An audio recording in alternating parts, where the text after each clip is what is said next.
ihr kennt das alle. Eure Scheibenbremse packt zwar zu und bringt euch zum Stehen, aber schreit wie eine Katze. Der Ben zeigt euch heute einfach mal, wie es quasi verhindert, dass eure Scheibenbremse quietscht, wie es vor allem behebt und was überhaupt die Ursachen sind.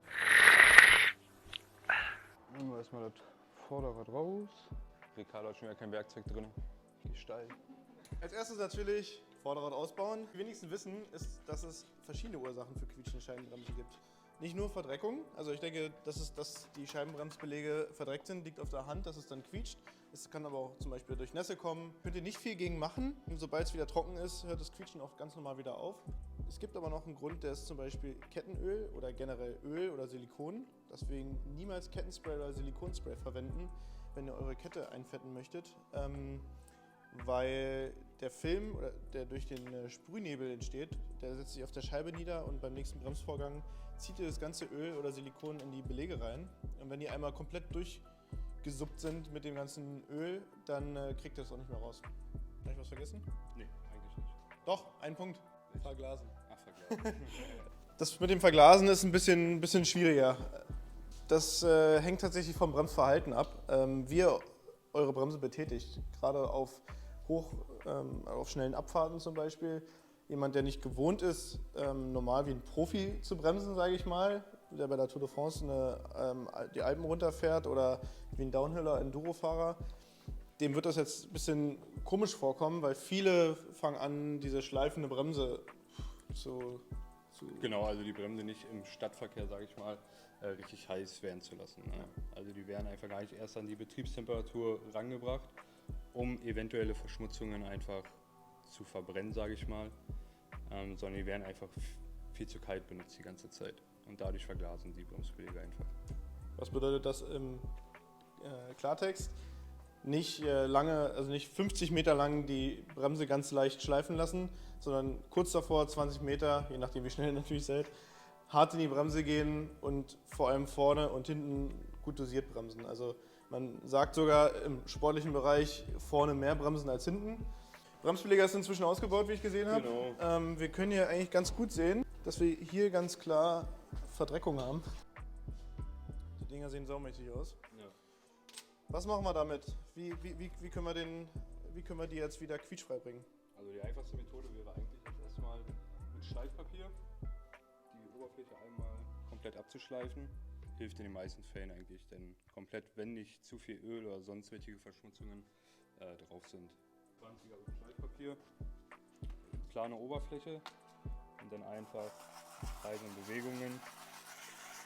Hier kann ich mal dazu sagen, es gibt auch den einen oder anderen Tipp, das mit dem Metallpfeile mit der Metallpfeile zu machen. Wir machen das eher nicht oder raten davon ab. Klar, geht schneller, aber man nimmt doch tendenziell relativ viel Material runter. Und vor allem ist bei der Metallpfeile auch immer das Problem, dass man nicht ganz gerade ansetzt. Wenn man das auf einer geraden Oberfläche macht, das Schleifpapier einfach plan auflegt und dann den Scheibenbremsbelag so kreisen lässt, dann stellt man auch sicher, dass man die wirklich plan abschleift und hier keine schräge Kante reinbringt beispielsweise, die dann irgendwie nachher zu Schleifgeräuschen führt. Sehen wir hier schon mal, wie sich das Metall schon wieder vorblitzt und der Bremsbelag wieder blitzeblank ist und nicht mehr so mattiert und dreckig an der Oberfläche. Wir sehen es auch ganz gut am Schleifpapier. Was jetzt noch aussteht, um jetzt wirklich ganz sicher zu sein, dass auch das Quietschen nicht wieder auftritt, dass wir einmal den Bremssattel reinigen. Hier einfach nur darauf achten, dass ihr nicht mit dem Bremsenreiniger hier in die Kolben einfach richtig fett reinsprüht.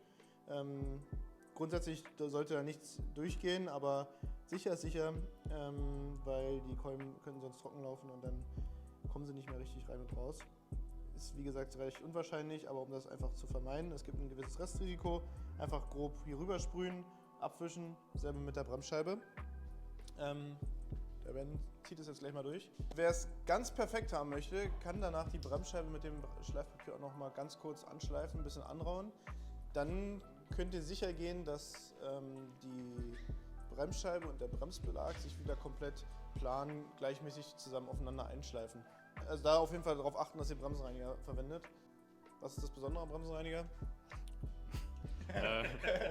Den hier vom Makov, der ist tatsächlich wirklich nur für Scheibenbremsen gedacht, weil der nicht so sehr ölhaltig ist.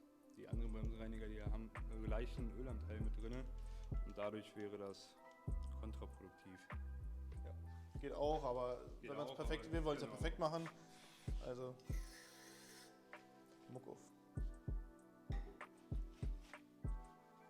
Da sehen wir auch schon, was da für eine Suppe rauskommt.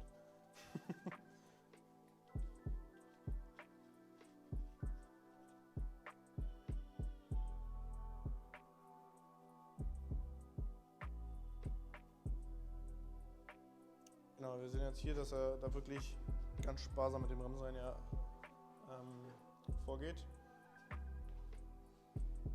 Aber es geht eigentlich nur darum, um so ein bisschen den groben Dreck einfach zu beseitigen.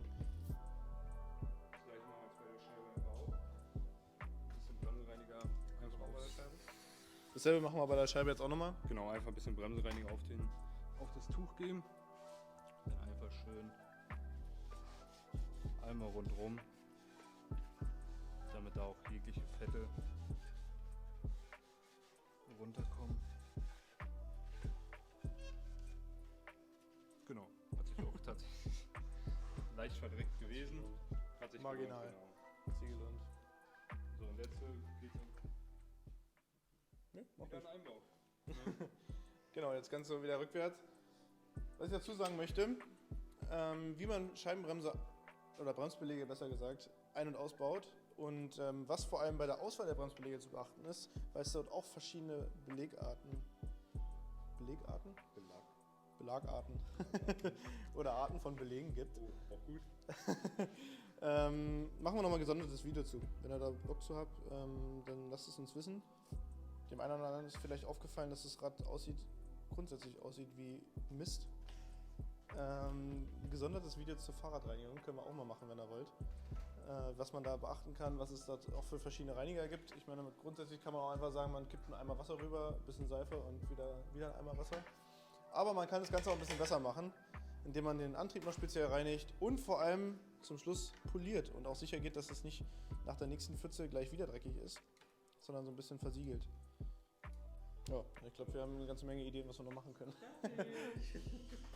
Zu guter Letzt nicht vergessen, die ganze Steckachse nochmal mit Drehmoment nachzuziehen. In der Regel steht hier sogar drauf, wie viel Drehmoment die Steckachse festgezogen werden muss.